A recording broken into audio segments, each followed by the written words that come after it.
Assalamualaikum warahmatullahi wabarakatuh. Perkenalkan, nama saya Faja Adinda Yahya dari PSKM 24A dengan NIM 42432100013. Di sini saya akan menjelaskan tentang evolusi. Apa itu evolusi? Evolusi adalah proses perubahan yang terjadi secara bertahap dan perlahan-lahan pada makhluk hidup, bahan kimia, atau bahkan masyarakat dalam waktu yang sangat lama. Nah, yang pertama, kita masuk pada evolusi makhluk hidup. Evolusi makhluk hidup adalah proses perubahan makhluk hidup yang menghasilkan spesies baru. Evolusi merupakan teori utama dalam biologi modern dan menjadi kunci untuk memahami asal-usul berbagai jenis makhluk hidup. Yang kedua, ada evolusi sosial.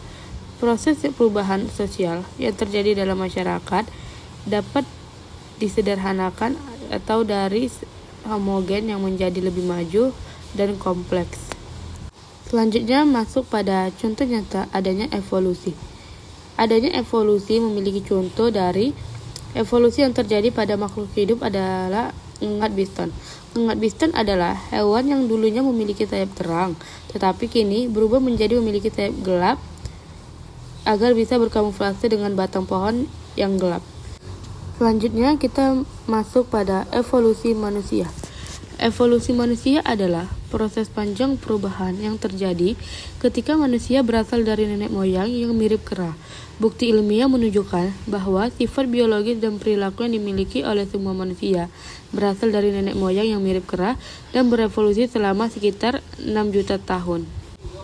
Selanjutnya kita masuk pada evolusi tumbuhan. Evolusi tumbuhan adalah serangkaian perubahan yang terjadi pada tumbuhan secara perlahan-lahan atau sedikit demi sedikit.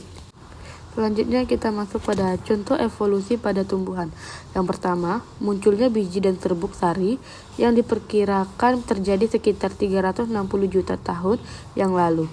Biji merupakan struktur yang melindungi embrio dari kekeringan dan perubahan lingkungan. Yang kedua, diversifikasi tumbuhan vaskular yang terjadi sekitar 400 juta tahun yang lalu.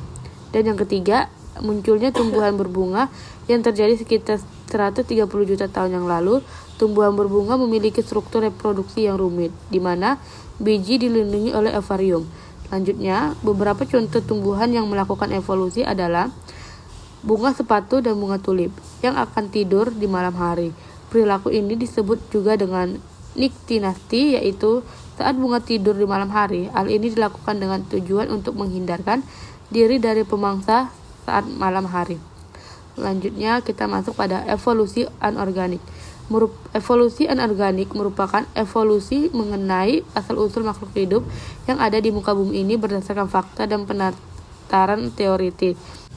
Evolusi organik atau evolusi biologis merupakan evolusi filogenetis, yaitu mengenai asal-usul spesies dan hubungannya dengan kekerabatannya.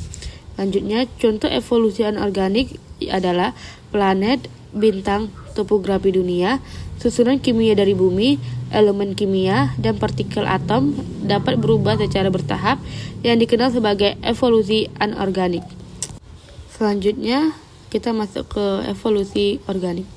Herbert Spencer adalah seorang sosiolog asal Inggris, juga menjelaskan teori evolusi organik. Menurutnya, teori ini membahas masyarakat sebagai organisme hidup yang mengalami perkembangan menuju kehidupan yang kompleks. Evolusi organik adalah perubahan yang terjadi pada makhluk hidup atau komponen biotik dari generasi ke generasi, baik secara morfologis maupun fisiologis. Evolusi organik juga dikenal dengan istilah evolusi biologis. Baiklah, sekian dari hasil penjelasan saya tentang evolusi. Saya akhiri. Assalamualaikum warahmatullahi wabarakatuh.